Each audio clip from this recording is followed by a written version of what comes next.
Did you know that there was such a thing as a poop chart? I didn't know that either, but I came across one when I was trying to answer the burning question, do older people really worry about their bowel habits? I guess more people worry about it than just those of us that are members of the more mature set, since there's actually a poop chart. I never did find out if older people worry about their bowel habits more than younger people do. However, I found this poop chart thing to be an interesting subject, so I decided to take a look at this chart, as well as why our poop looks the way it does, so that you don't have to, thank God. While researching this rather messy subject, I took a look at these particular things. The poop chart, which is known as the Bristol stool chart, shows how your poop should look. This can be affected by your diet, delayed bowel movements, drugs, illness, and inactivity. We all poop, even movie stars. I hope that doesn't shock you. When you take in food, that is, eat, you excrete the part that the body can't use, which is waste. What you see in the toilet can provide information about your dietary habits as well as your general health. That's where the Bristol stool chart comes in.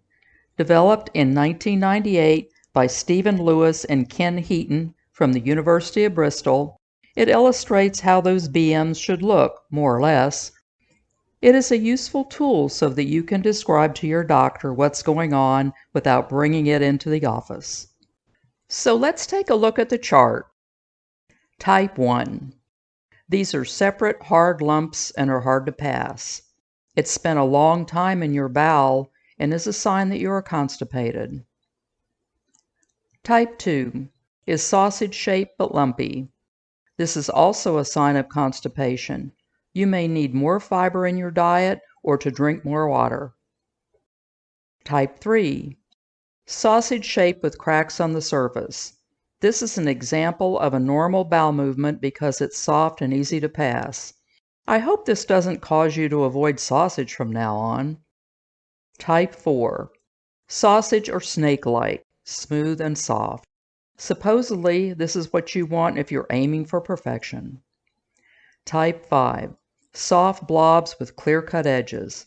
They are easy to pass, but are a symptom of mild diarrhea. Type 6. Fluffy pieces with ragged edges and mushy. If this is more than 3 times a day, this is diarrhea. Drink plenty of water as well as an electrolyte replacement. Type 7. This is a sign that the stool has moved through the bowel too quickly and has not had a chance to absorb water. If you have types 3 and 4 often, you are winner winner chicken dinner. Let's take a look at how diet may affect those bowel movements. Dehydration can cause constipation. Whether it's because you're out on a hot day or you're on a new exercise program, make sure you're drinking enough water. I live in Texas, and those Texas summers can really dehydrate you. I swear I've seen this guy. Water is needed to digest your food. The large intestine reabsorbs and recycles a lot of water from your food. If you don't drink enough water to do the digestive functions, you may see a big old type 1 or type 2. Fiber absorbs water by increasing the volume of your stool. Remember to be well hydrated.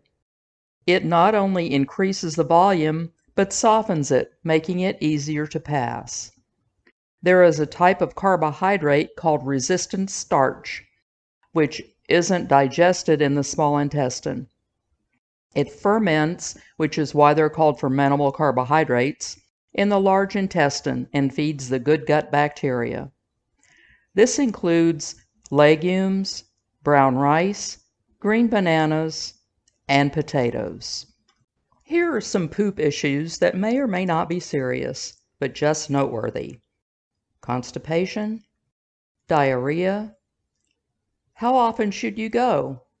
Smelliness. What determines how smelly your poop is, and should you be worried about it? Is the color always the same? Should it sink or float, and does that really matter at all? Constipation can go from annoying to debilitating. I've used this poor guy 3 times in this project, but he gets the point across. One thing that can cause you to be constipated is delaying bowel movements. How many times have you been short on time and decide, "I'll just wait"? Well, there's an issue with that. The lower intestine absorbs water from the stool that accumulates in the rectum, which causes it to become hard. Drugs such as opioid pain relievers and NSAIDs, such as Advil, slow down the movement of stool so that it has more time to reabsorb water. Inactivity can slow down the processing of food in the body, which allows more water to be absorbed and can result in dry, hard poops.